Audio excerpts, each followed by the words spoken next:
Assalamualaikum warahmatullahi wabarakatuh. Perkenalkan, nama saya Arif Dias Artama, NPM 082.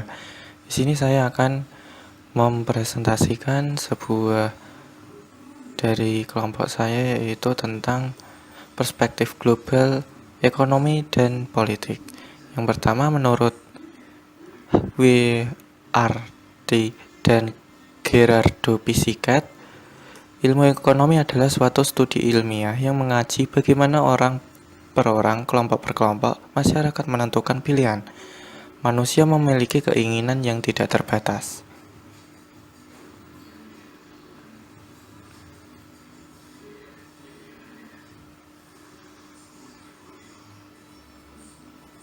Untuk memuaskan bermacam-macam keinginan yang tidak terbatas, tersedia sumber daya yang dapat digunakan.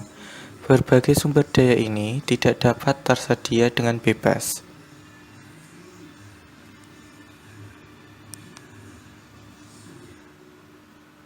Karenanya, sumber daya ini langka dan mempunyai berbagai kegunaan alternatif.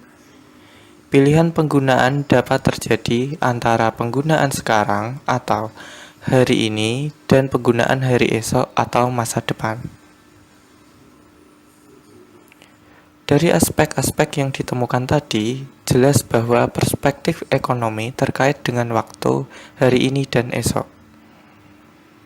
Perspektif hari esok atau masa yang akan datang terkait luas dengan pertumbuhan penduduk, kemajuan dan penerapan iptek dalam pemrosesan produksi serta distribusi.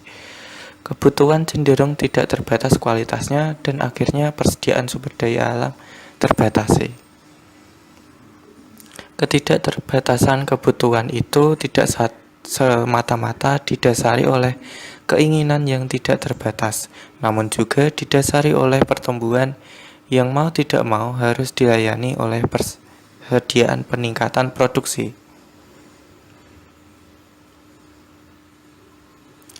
Kita bangsa Indonesia wajib mental dengan terus berinovasi, karena tantangan global di bidang ekonomi tidak akan kunjung reda.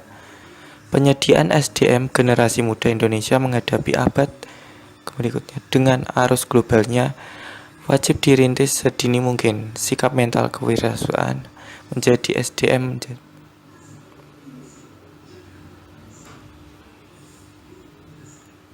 Perspektif dari visi politik.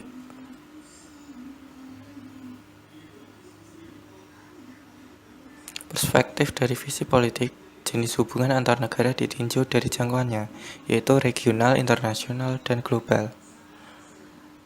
Dalam perspektif global, hubungan suatu negara dengan negara-negara lain adalah hal yang pokok. Secara politik, negara dengan tujuan dan lembaga-lembaganya dari waktu ke waktu mengalami perkembangan.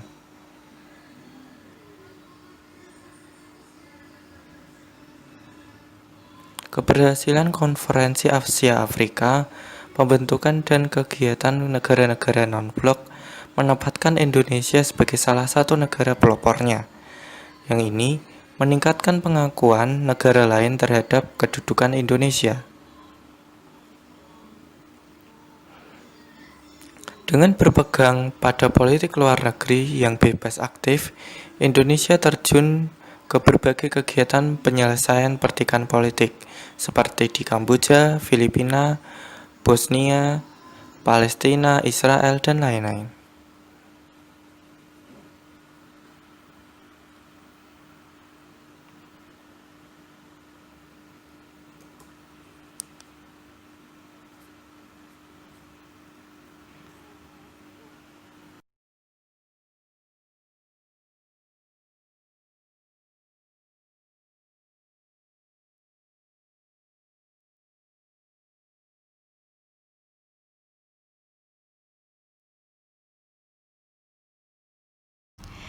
Perspektif global, visi antropologi. Antropologi, khususnya antropologi budaya yang oleh Kwenchaningrat 1990-11-12 dikatakan sebagai pengganti ilmu budaya, merupakan studi tentang manusia dengan kebudayaan. Sudut pandang antropologi terhadap perspektif global terarah pada keberadaan dan perkembangan budaya dengan kebudayaan dalam konteks global, yang artinya mengamati, menghayati, dan memprediksi perkembangan kebudayaan secara menyeluruh yang aspek serta unsur-unsurnya itu berkaitan satu sama lain, terintegrasi dalam kehidupan manusia. Antropologi akan terus berkembang sampai sekarang, pada akhirnya berada pada masa globalisasi ini. Pada dasarnya antropologi tidak terbebas dari suatu nilai, akan tetapi dengan globalisasi yang menganggap dunia tanpa batas akan sangat berpengaruh. Di sisi lain, perspektif global jika dikaitkan dengan antropologi mempunyai dampak positif bagi kekayaan hasanah budaya suatu bangsa, serta globalisasi juga dapat mempercepat perubahan pola kehidupan bangsa, misalnya melahirkan pranata-pranata atau lembaga-lembaga sosial baru seperti lembaga swadaya masyarakat, organisasi profesi, dan pasar modal. Perspektif global visi sejarah dapat digambarkan bahwa perspektif sejarah mengacu pada konsep waktu, atau dengan kata lain, perspektif sejarah itu sama dengan perspektif waktu, terutama waktu yang sudah lampau. Perspektif sejarah suatu peristiwa membawa citra tentang suatu pengalaman masa lampau yang dapat dikaji hari ini untuk memprediksi kejadian-kejadian yang datang. Selanjutnya, perspektif global dari sudut pandang sejarah tentang tokoh-tokoh, bangunan-bangunan, perang, pertemuan internasional, dan peristiwa-peristiwa sejarah yang memiliki dampak luas terhadap tatanan kehidupan global dapat dimunculkan dalam pendidikan sebagai acuan transformasi budaya serta pengembangan kualitas sumber daya manusia generasi muda untuk memasuki kehidupan global di hadapannya. Dalam era globalisasi ini, ada beberapa peran negara yang berkurang, yaitu negara tidak lagi menjadi poros utama dalam berbagai bidang, tetapi juga muncul peran baru. Dengan demikian, maka peran negara juga penting. Setiap negara harus mengambil posisi dalam peran barunya ini. Namun, semua peran ini berkaitan dengan negara sebagai partisipan dalam era globalisasi. Secara politis, peran negara bergeser dari penentu dan pembuat wawasan kebangsaan menjadi penjaga stabilitas dan pengontrol politik baik dalam maupun luar negeri. Perspektif global dari visi transportasi. Perspektif global dari visi transportasi. Alat transportasi dari mulai yang memanfaatkan tenaga manusia yang sampai saat ini juga masih digunakan, memanfaatkan tenaga hewan, tenaga bermotor, kendaraan yang menggunakan tenaga jet, hingga kendaraan yang menggunakan tenaga surya.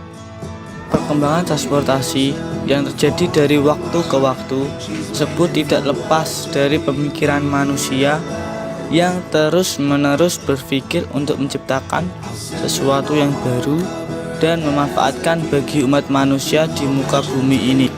Dan terciptanya sesuatu yang baru tersebut juga karena ilmu pengetahuan yang harus berkembang dan maju, terutama pengetahuan yang berhubungan dengan iptek.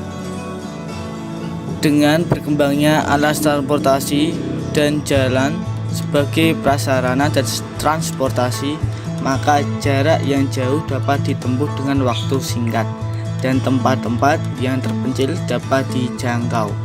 Berkembangnya alat transportasi ini juga menjadi urat nadi bagi perekonomian dalam proses distribusi hasil produksi ke pasar serta kepada konsumen. Transportasi telah menjadi kebutuhan yang mutlak umat manusia di bumi ini dalam kehidupan global saat ini. Selanjutnya kita lanjut ke H, yaitu perspektif global dari visi iptek. Teknologi adalah penerapan pengetahuan oleh manusia untuk mengembangkan pengetahuan tentang cara memanfaatkan sumber daya memenuhi kebutuhan tertentu.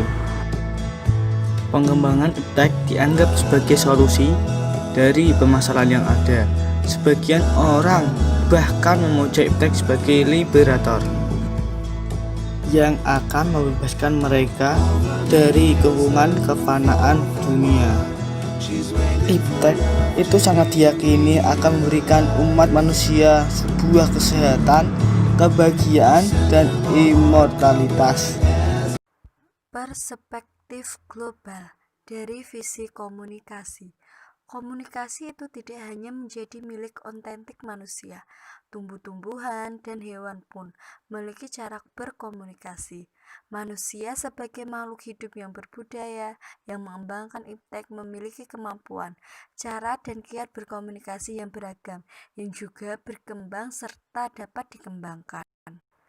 Sejalan dengan perkembangan dan kemajuan dan penggunaan transportasi serta media elektronik, radio, TV, faksmil, internet, kontak interaksi sosial, umat manusia untuk berkomunikasi itu juga makin maju. Proses dan arus global kehidupan manusia semakin dipicu melalui komunikasi ini. Mungkin komunikasi ini makin menjadi kebutuhan yang tidak dapat dilepaskan dari kehidupan manusia sehari-hari yang menembus batas ruang-ruang. Adapun fungsi-fungsi komunikasi internasional antara lain 1. Mendenominasikan hubungan internasional yang terjalin antara dua negara atau lebih serta hubungan di sebagai bidang antara kelompok-kelompok masyarakat yang berbeda negara atau kebangsaan. 2. Membantu atau menunjang upaya-upaya pencapaian tujuan hubungan internasional dengan meningkatkan kerjasama internasional serta menghindari terjadinya konflik atau kesalahpahaman baik antara pemerintahan dengan pemerintahan maupun antar penduduk. Yang ketiga, merupakan teknik untuk mendukung pelaksanaan politik luar negeri bagi masing-masing negara untuk memperjuangkan pencapaian kepentingan di negara lain. Globalisasi juga dapat diartikan sebagai proses atau gerakan multidimensi yang bersifat simultan, terutama dalam bidang ekonomi, politik, dan budaya. Walaupun demikian, globalisasi terutama nampak dalam gerakan ekonomi moneter yang membuat dunia semakin menyatu dan membawa dampak positif maupun negatif bagi kemanusiaan, baik yang positif maupun yang negatif. Dari sudut positif, kita harus mampu memberdayakan diri kita sebagai masyarakat untuk memanfaatkan peluang dari arus globalisasi. Misalnya dalam hal kemampuan bersaing, dalam berdagang bebas, tentu saja sesuai dengan nilai-nilai luhur, seperti kejujuran dan akuntabilitas di atas dasar keadilan dan kebenaran. Tetapi bagi negara berkembang dan negara-negara lemah, globalisasi dan liberalisasi yang notabene berpijak pada alas kapitalisme justru menjadi tantangan bahkan ancaman karena tidak siapnya negara tersebut menerima serbuan produk-produk yang jauh lebih berkualitas. Selain globalisasi yang menjadi isu utama, ada juga beberapa isu yang berkembang sejalan dengan absennya perang dunia, perpetaan dunia global. Isu-isu yang lebih kontemporer seperti isu lingkungan hidup, hak asasi manusia, terorisme internasional, bahkan isu budaya. Perspektif global dari visi internasional. Perserikatan Bangsa-Bangsa (PBB) merupakan dunia yang memperhatikan segala aspek kehidupan umat manusia di negara-negara anggotanya. Oleh karena itu, lembaga ini membawahi lembaga-lembaga khususnya yang menangani suatu aspek tertentu dari kehidupan umat manusia ini. Sesuai dengan namanya, PBB menangani masalah-masalah internasional, terutama yang dialami oleh negara-negara anggotanya, seperti masalah-masalah yang hakikatnya terkait satu sama lain. Masalah penduduk. tidak hanya menyangkut aspek demografi, berkenan dengan jumlah pertumbuhan dan persebaran penduduk semata, melainkan menyangkut aspek-aspek ekonomi, budaya, politik, sosiologi, dan psikologi. Masalah lingkungan hidup yang dampak negatifnya mengkhawatirkan tatanan kehidupan global, tidak terlepas dari masalah kependudukan, industri, sumber daya, kesehatan, dan tatanan alamiah pada umumnya. Masalah perdamaian yang menyangkut pertikaian global tentang senjata nuklir, percobaan nuklir, dan pertikaian antar negara tentang pembatasan, sesuatu hal yang menjadi kepentingan global umat manusia, terutama berkenan dengan kualitas SDM, berkenan dengan kebudayaan, pendidikan, dan ilmu pengetahuan. Dalam lembaga PBB ini, perbedaan sistem politik, kemampuan ekonomi, rasial, agama, budaya, dan bentuk pemerintahan negara-negara anggota tidak menjadi hambatan dalam mengajukan pendapat, baik negaranya sendiri maupun negara lain, dan masalah dunia pada umumnya. Tidak hanya masalah regional dan internasional dibahas PBB, kerjasama regional seperti kelompok negara-negara Tenggara, ASEAN, kelompok negara-negara Arab, masyarakat ekonomi Eropa, kelompok negara-negara Afrika, dan seterusnya. Kelompok-kelompok tersebut perhatian dan kepeduliannya tidak hanya menangani masalah regional masing-masing, melainkan juga menangani masalah internasional dan juga masalah global. Masalah tersebut dibawa ke forum yang lebih besar seperti forum PBB dengan organisasi-organisasi di bawahnya.